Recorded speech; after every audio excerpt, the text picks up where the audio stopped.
नमस्कार, मी डॉक्टर धनंजय वारे. एप्रिल महिना आपल्यासोबत आंबे घेऊन येतो आणि त्यासोबतच प्रश्न काही लोकांना पडतो, मी किती किती आंबे खाऊ. आणि आमच्या बिचारा डायबिटीसच्या रुग्णांना प्रश्न पडतो, मी किती आंबे खाऊ. चला या प्रश्नातनं त्यांची सोडवणूक करूया.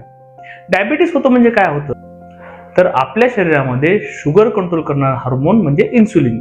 हे इन्सुलिन आपल्या रक्तातली शुगर कंट्रोलमध्ये ठेवतं. जेव्हा या इन्सुलिनची पातळी कमी होत जाते त्यावेळेस ढोबळमानाने त्या रुग्णाला किंवा त्या व्यक्तीला डायबिटीस आहे असं आपण म्हणतो. पण ही इन्सुलिनची पातळी प्रत्येक रुग्णापर्यंत बदलत जाते. म्हणजेच कुणी किती गोड खावं याचं प्रमाणही बदलत जातं. मी नेहमी सांगतो की डायबिटीसच्या रुग्णांनी गोड खावं, पण त्याला 2 अटी आहेत.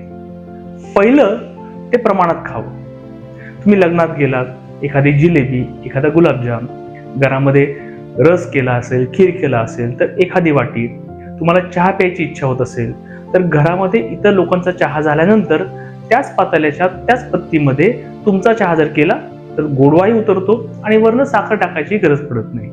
अशा पद्धतीने तुम्ही प्रमाणात जर गोड खाल्लं तर तुम्हाला गोड खाल्ल्याचा आनंदही मिळतो आणि तुमची शुगरही कंट्रोलमध्ये राहते.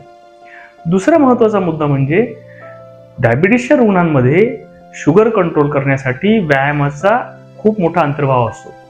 तुम्ही कमीत कमी 30 मिनिटे असे आठवड्यातले 5 दिवस म्हणजे आठवड्यातले 150 मिनिट जर फास्ट वॉकिंग केलं तर शास्त्र सांगतं अशा पद्धतीनं शुगर कंट्रोल राहण्यामध्ये खूप मदत होते. तुम्हाला जर गोड खावंसं वाटत असेल तर खा, परंतु खाल्लेली शुगर सुद्धा अशा व्यायामाने बर्न करा.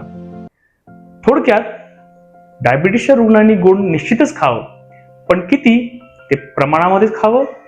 खाल्लेली शुगर ही व्यायामावाटे बर्न करावी आणि वेळच्या वेळेला आपले शुगर लेवल तपासून शुगर कंट्रोलमध्ये आहे की नाही हेही पाहावं. आशा आहे आपण किती गोड खावं या प्रश्नातनं डायबिटीसच्या लोकांना निश्चितच मार्गदर्शन मिळालं असेल. तुम्हा सर्वांना आम्र ऋतूच्या खूप खूप शुभेच्छा. धन्यवाद.